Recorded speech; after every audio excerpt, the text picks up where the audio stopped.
Mr. Speaker, I'm indeed honored to present to you today the year 2026 proposal of the Lagos State budget, which we have tagged the budget of shared prosperity.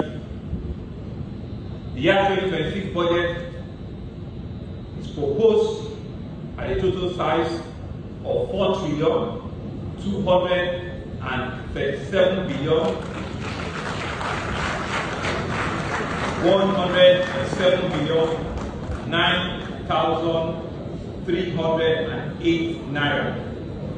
This budget comprises a total revenue of 3,993,774,554,041, which has only a deficit financing of 203,342,554,000.